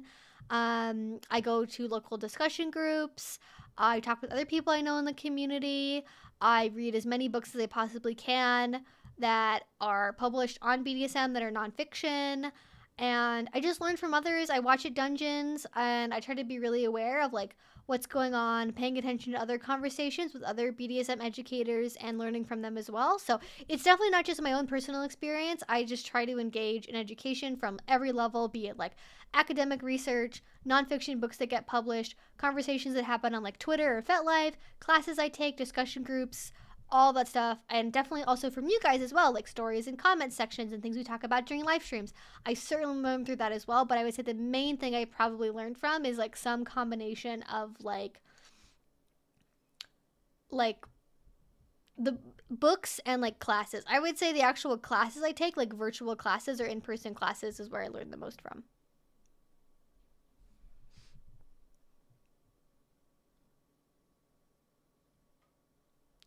Hi Evie, I'm wondering what a good attire plan is for a kink convention, both day and night. I've never been and don't know what to take. Your older videos help me a lot with what to expect otherwise. Thanks. Yeah, for sure, Rio. So I would say layers. Layers are your friend. If you're going to a convention where you have a hotel you can go and like change at between classes and the parties at night, assuming that's how the schedule is working, do that. Take advantage of it.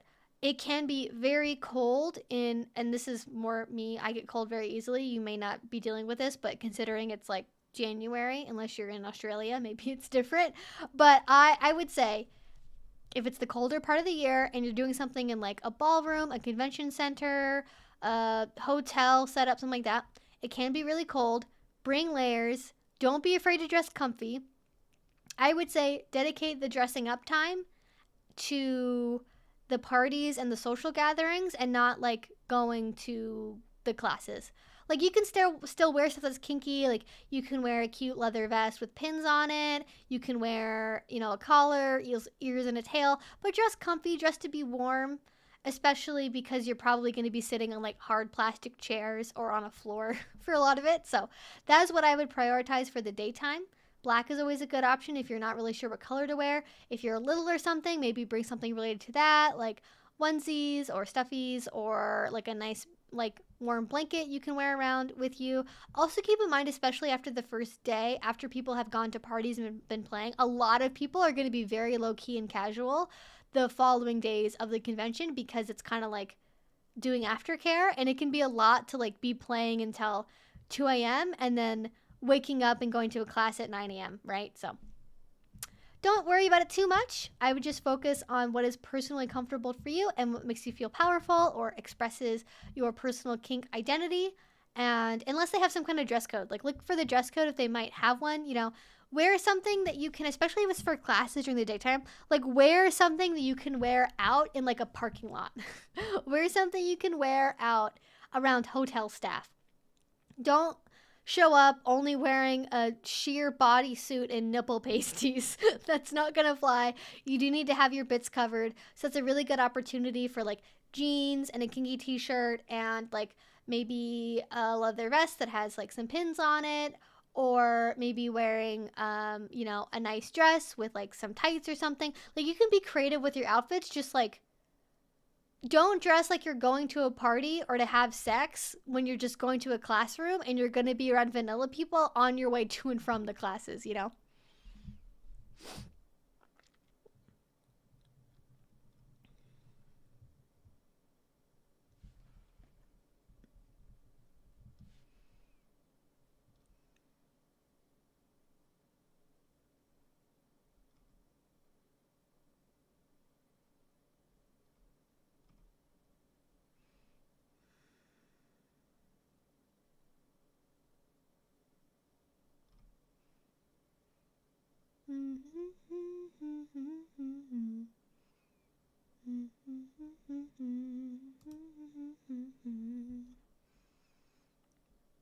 Okay, sorry, I'm trying to like you guys having a good conversation in the chat. I'm trying to make sure I'm not missing any questions because we only have half an hour left somehow.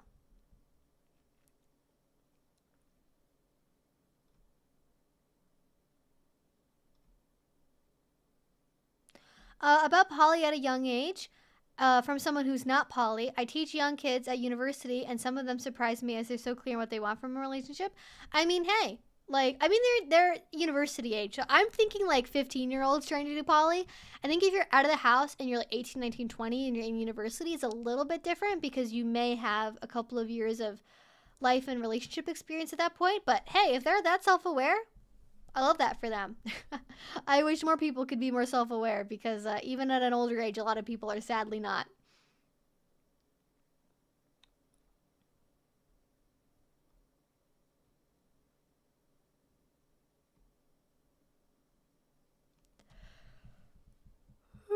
Okay, I thought I might cough. Really, I'm yawning again for some reason because that's how my brain's working today. How does one handle soft limits? Like if it's something I want to do, but I get dysphoric. Being a cis person, I don't have any personal experience with dysphoria. So I guess you would have to think about what it is about it that triggers the dysphoria. Like, is it something just in general by itself that activates the dysphoria? Is it the context of it? Is it the way somebody else acts around it? Is it something that another person says and their intention behind the way they say it? Like, there could be a lot of things in there that make just, it causes dysphoria, like more complicated than just that's what it does by itself. But if you feel like that's something that you want to play around in a little bit and explore maybe becoming more comfortable with, I think regardless of the reason behind the limit, I think the circumstances where you would do that would be with like a trusted partner that you've been doing BDSM with for a long time, and especially in the case of maybe potentially being trans, you would do that in a scenario where you know you trust the person and you know that they, you know, I guess aren't like, you know, they're not going to say transphobic shit. You know that they're going to respect your gender. You know that they're going to gender you correctly, all that stuff. If you have doubts about that, they're probably not a safe person to explore that area with. But if you feel like you want to, and you want to kind of tap into those areas that maybe are causing those more negative feelings. Like, you can do that, but it would be with somebody that you trust, and that's really the core of how you play around soft limits and handle them, is you do it from a relationship that's already built up and is strong.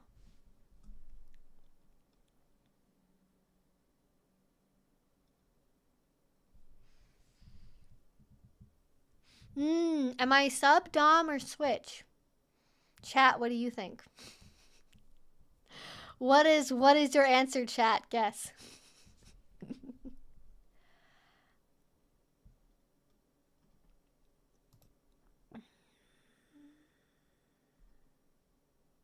Yes, exactly, for butt plugs. For the love of God, use lube. Anytime anybody tells me that the first time they did anal is the first time they had anything up their butt, I'm like, do you like tearing your anal cavity? Like, is that your kink? No, don't. Listen, if the first thing in your butt is a full-size dildo or a penis, you're doing it wrong. Use lube, go slowly, work your way up. Your body is not meant to receive things in that direction, in that orifice. Take that into account. Biology in this circumstance does mean something with regards to the way that your body is constructed. Goodness. Oh, what do you think of balloon fetishes? I think that... Oh, I have her book around here somewhere. I know there is a pro dom who's very... let's see if I can find it. Ultimate... I can't remember if she talks about like balloon fetishes in that. Maybe she doesn't. I don't remember. Mistress Couple is very well known for having a balloon fetish. I do not personally think anything about balloon fetishes. I actually really don't like the sound of, example, like balloon animals being made. And I one time had a dom at a high protocol party that I really didn't like make balloon animals at the fucking high protocol dinner table. And I had to stand there perfectly silent while this fucking lady made fucking balloon animals at the high protocol dinner. And like, I don't react to nails on a chalkboard like in the way other people do, or like the word moist. I get so anxious about the balloons popping. Like, I can't handle it. Like, it's not a fun time for me. I don't like the sound of the rubbing. No, I don't like it. No. So I have negative experiences personally with like people that are into balloons and balloon fetish stuff, but I think it's like any other fetish. You know, do it ethically, do it consensually. Otherwise, it's not any of my business, really.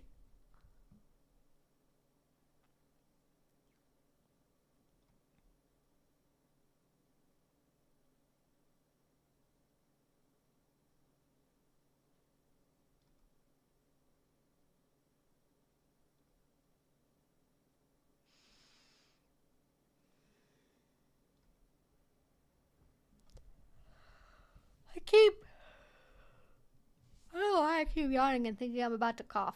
I just what being 2+ years in COVID does to you. Just think everything's about to be a cough.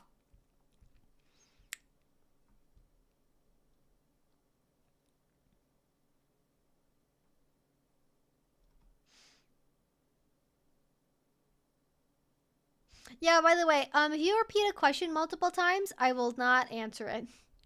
Answer a question once, and then in about 10 minutes, when we have 10 minutes left, I will ask one more time for people to ask any of their questions if I have missed something. Because I think I will have missed a couple of questions because the chat like skipped up.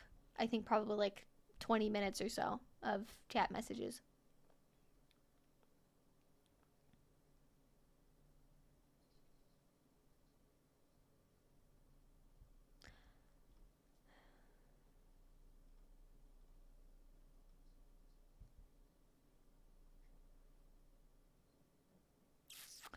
I feel like the only way I can get physically turned on / dommy is to have a long cuddle session before the heavy stuff. Is this all right? I feel insecure about it.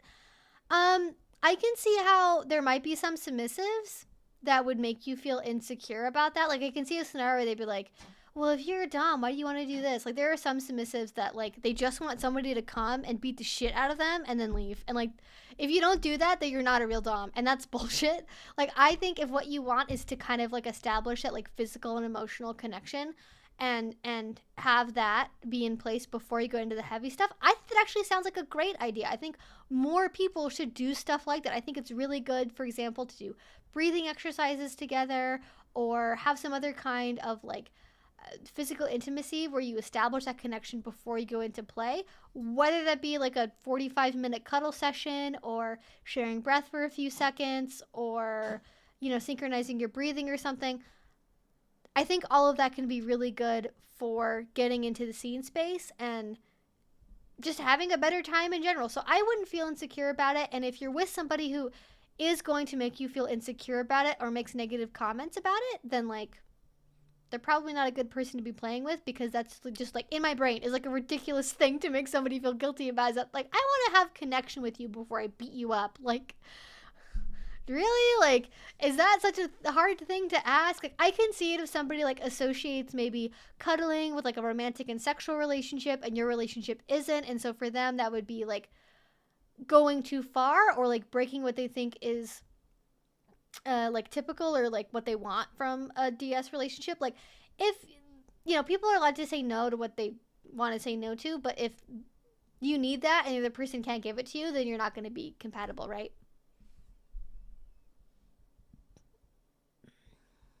Forced cuddling, you will snuggle me or else. Exactly. What if we just become CNC cuddling? Would that be good? Will you both get your needs met that way?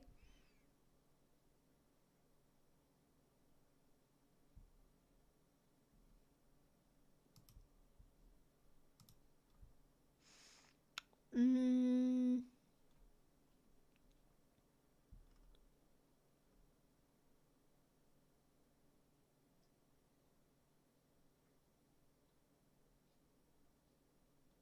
Yeah, and to be clear, like, I'm not, I should be careful about this because I think people are going to misinterpret this. I'm not saying that when those power imbalances are present, that the relationship is automatically bad. What I'm trying to communicate is that if you have circumstances that give you less power and authority, like if your partner entirely controls the financial aspect of the relationship, they're the only one who works, they're the only one who has a car, the house is in their name, etc., etc., etc. Like, the more of those things that occur, the harder it is to leave the relationship, the greater the power imbalance is, and the higher the risk there is that the relationship can turn abusive or one-sided or just like unhealthy, right? I'm not saying that like you have to, it's not about this is the number of things that have to happen and after you get to this point it becomes a bad relationship regardless. It's about the risk percentage like changing of like there's more factors here that make this more risky for the average person talking in the abstract about any potential relationship that has those factors, as opposed to like judging an individual relationship that actually exists in reality with like two complicated people in it. So that's the purpose of what I'm trying to say. I'm not trying to judge like this kind of relationship is automatically bad and this kind of relationship is automatically good. It's about evaluating the circumstances under which you have to be more cautious about getting into that relationship and deciding if that's actually like a healthy thing to engage in.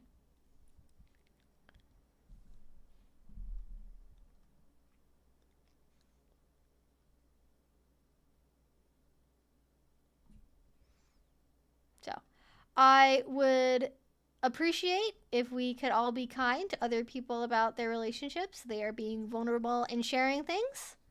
Let us not be judgmental for people that we do not know personally. That is not the purpose of talking about age gap relationships in the abstract. Yes, exactly. It is not a deterministic checklist. Thank you. That is my intention. It is not meant to be a checklist of like, if you answer yes to 5 or more of these questions, your relationship's now abusive, regardless. Like, that's not how it works. That's not how reality is, you know? Even if you, like, literally call an abuse hotline and you can give them the full details of your relationship, they will not tell you if your relationship is abusive or not. They will say, you know your own relationship best and you know what you need in order to keep yourself safe. You know? If the experts don't do it, I'm not going to do it.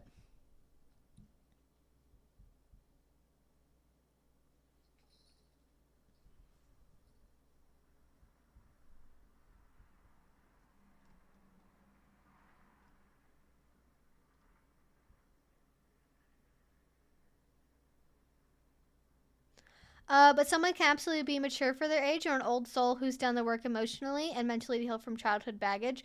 I think there's a difference between an outside person telling someone they don't know that, oh, you're mature for your age. I'm like, really? You just met this person like 2 hours ago. How the fuck do you know that?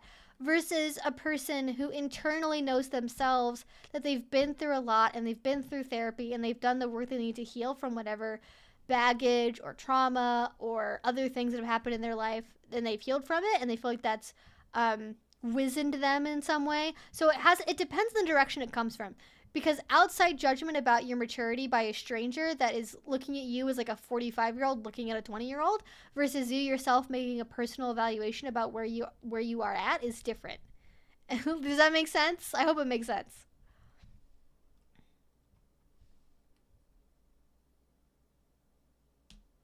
Yes, exactly. It's about being risk aware, as we normally like to do. Okay, so 15-minute warning, everyone. FYI, if you have not asked your question yet, now is the good time to do that because I am definitely not going to be able to get to everything. And do remember, if you want to make sure I answer your question, that is what super chats or using Streamlabs are for. And both of those are down below. And the super chat is like the little dollar icon sign on the chat feature.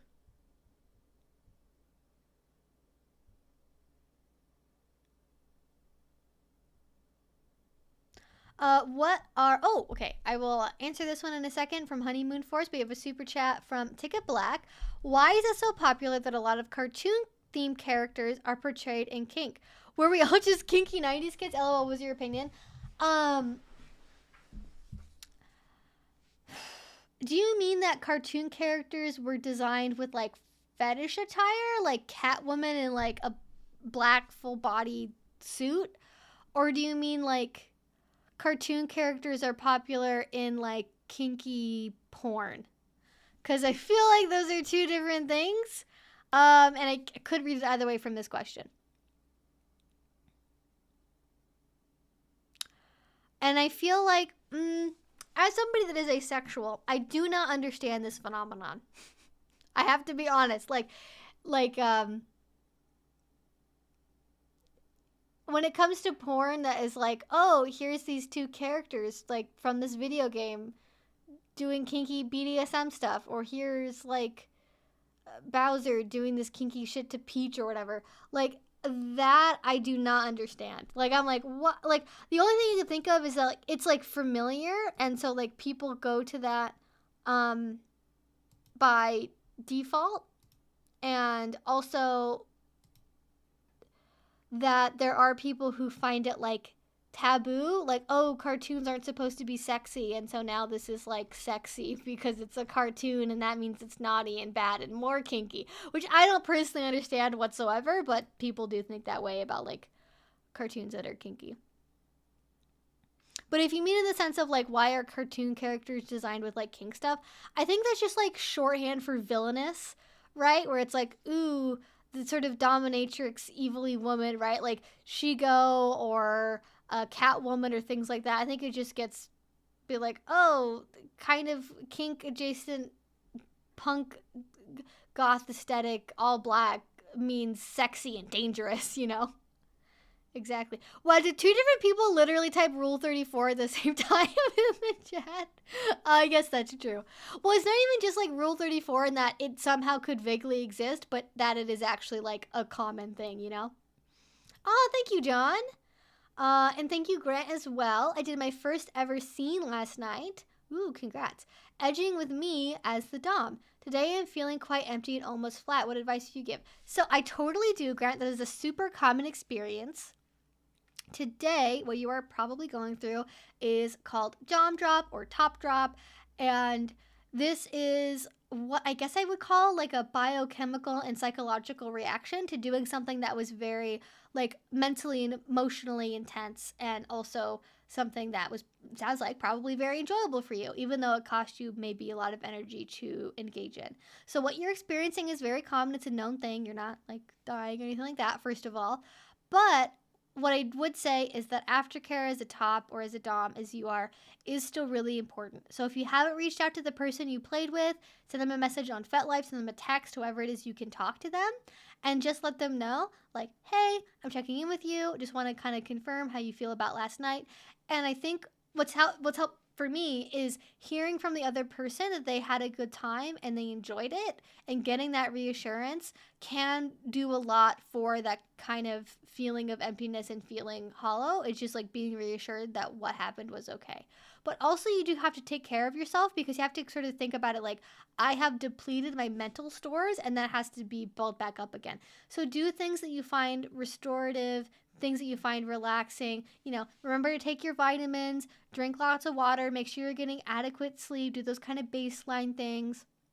Make sure you're staying warm, right? Make sure that you are maybe doing things like watch a relaxing, like comforting TV show, play some video games. Maybe make sure to reach out and talk to your friends, or maybe hang out with your friends. That's something you can do right now.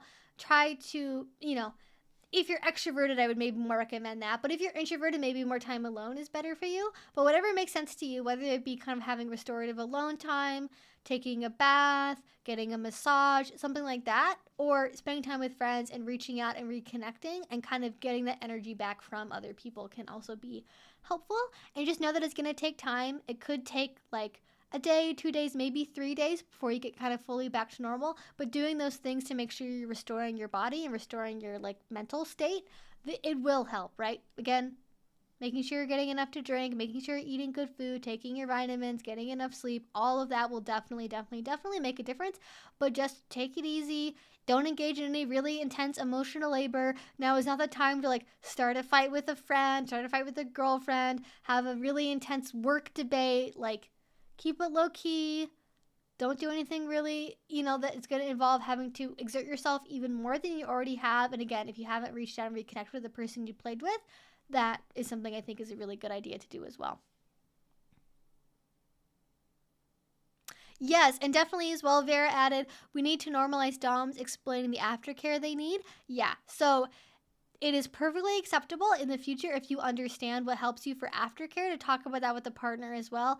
Aftercare is not just one-sided. It is not just for submissives. It is not just for bottoms. It is also for doms and tops as well. And you can include asking for those things as part of your negotiation. Oh, thank you for the sticker. That's so cute. We love the dog stickers. They're great. I do need a cuppa. I do not have any tea. I have some like really bad decaffeinated chai tea that I don't like at all. It just doesn't, no matter how I've brewed it, no matter how intense it's never been, like, it always tastes watery and weak, no matter how many tea bags I put in, What Mandy said? Oh, thank you, Michael. I need to actually see what Mandy said, but thank you so much. Just want to say thank you for all your videos, being a kind voice and face as my reintroduction to the kink community and learning all the new terms and things I never knew about. Yeah, thank you so much, Mandy. I appreciate that. That is always my goal, and I'm glad that I could be part of that. Thank you.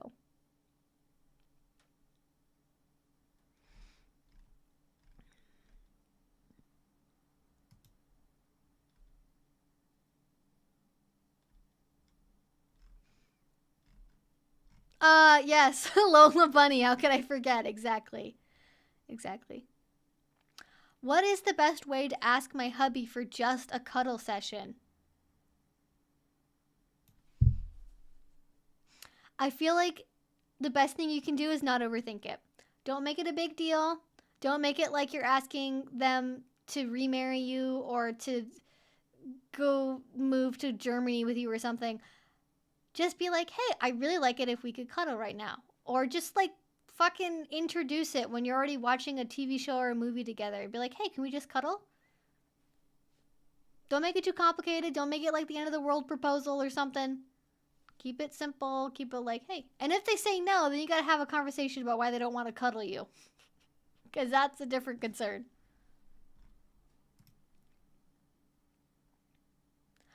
Yes, exactly. So, asexual brain missed this part of it.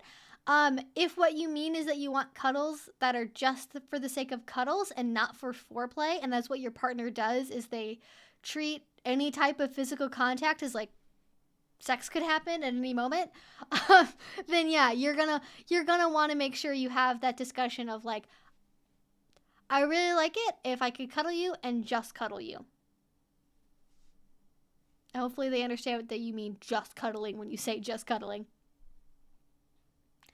And then if you engage in the cuddling, do you know if they have anything that they like to have done while you cuddle them? Like, do they like having foot rubs, back rubs, like having their back scratched? Do they like, I don't know, having their hair brushed, having their scalp massage, like whatever? Like, you can also give back as well and like reinforce that like non-sexual cuddle time can also feel really good for them too. So Zero Studios asked, how do you train to remain in bondage longer? I feel like, is that possible? I sort of feel like that's a similar question to like, how can I train to take a bigger ball gag? Because the answer is you can't really. Your jaw and the size of your teeth and the size of your palate are all kind of, unless you have like really, really tight jaw muscles and you kind of do some massaging and stuff to relax them a little bit, your jaw generally has a preset amount of width that wants to open, and there's not really a ton you can do to change that. As far as training to remain in bondage longer, I don't really think that's something you can do a lot, like directly, to remain in bondage longer for. Now, if you're doing things like suspension, of course, you might benefit from doing some resistance training or strength training to, for example, strengthen your back muscles. Because, for a lot of people, especially if you're doing things that are really supported from the chest, if you don't have enough strength in your back or in your chest muscles to help support you in that tie, that can make you get tired more quickly in bondage. And then that's kind of like specific to suspension though. Because then you are having to support your own body weight in the air. But if you're just like on the ground and you're doing some leg ties or you're doing a chest harness or something, then it's not really a factor of like, I need to train my body to be in this bondage longer, other than just like, I guess, getting used to being in it longer and learning how to sit in that discomfort. But even that isn't necessarily really going to change. Like, I don't really know people that get started into doing BDSM that then eventually go, oh, well, I used to only be able to do bondage for 10 minutes, and now I can do bondage scenes that are 2 hours long. Like, it doesn't have the same kind of conditioning to it that impact play does, where with impact play, you can maybe train yourself to, and I have a whole video where I've talked about this with, like, pain tolerance and stuff, like, because it's not really, like, deadening the nerves or anything, but, like, you can get psychologically more adapted to taking impact play and it not provoking that, like, fear or like distressful pain response. And I guess to some extent you could do that with bondage, but because I think the nerves probably involved are different, I can't necessarily say that you can condition your body with bondage the same way you can with impact play.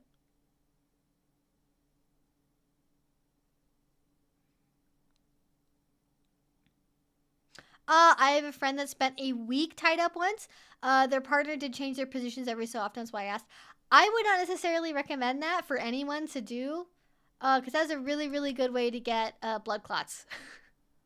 Really good way to get blood clots. Like, most people only do bondage scenes for like an hour or less, maybe a couple hours total over a weekend. But being in bondage continuously, even if you are just changing positions every once in a while, like, that is really hard in your circulation. That's really hard in your body. And that is why people, for example, are very, very much more prone to getting blood clots after long haul flights, especially if they're not getting up to walk around often during the flight. That is a risk factor similar to with bondage, and that would be more of the concern, I think, would be that.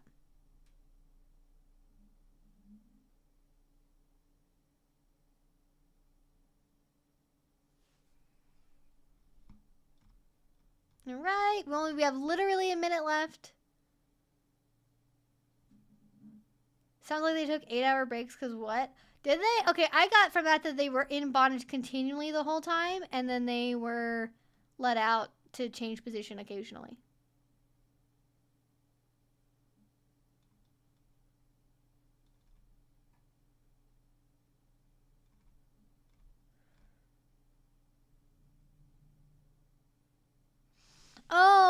I know that Patreon will convert it to whatever your currency is, but it is going to come back to whatever the equivalent would be in USD. So I don't really have any way to change that, I think.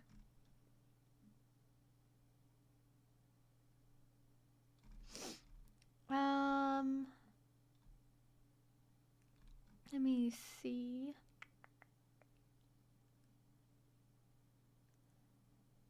I know I'm repeating a question of mine, but I wasn't sure if you said only 5 minutes. Yeah, no problems. I didn't see it, so I'm glad you repeated it. Do you think a BDSM group that doesn't offer play parties would still be interesting to join, like just with munches, get-togethers, a book club, etc.? Yeah, I think so. There is actually a group on FetLife that I'm a part of that's called Pragmatic Kink, and that's what they do. They don't have any play parties. They don't even do anything in person, really.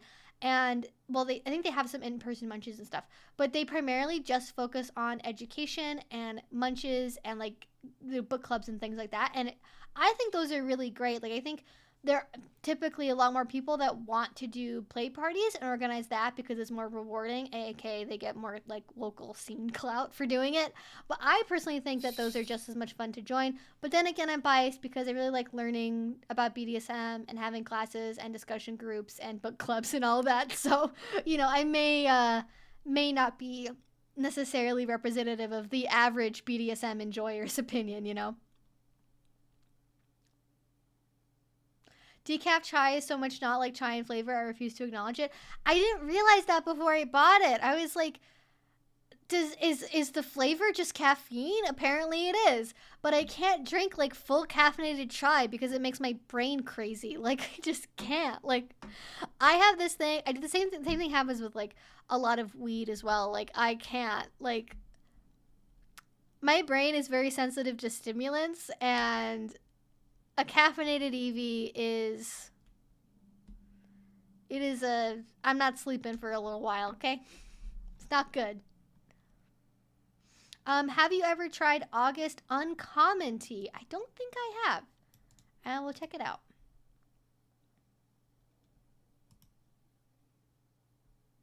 Oh, I've never seen this before. I'll have to look at it. It looks fancy.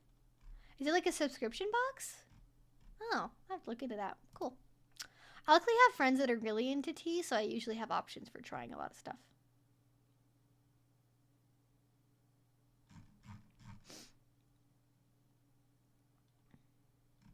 Oh, I'm sorry the munch you were going to was canceled. We've had a lot of stuff here that's been canceled recently, and maybe you can suggest to them maybe doing something online, like virtual with Discord or Zoom or something. Maybe not for this munch, maybe for future munches. That could be a good alternative. I'm dating a sub/little. Also a sub though, and I have been trying to talk to him about DS. He wants a CG, but that's not me. He isn't willing to look elsewhere, and it makes me feel incompetent.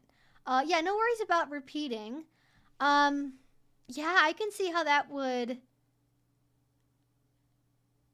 make you feel that way. Like, that's really hard.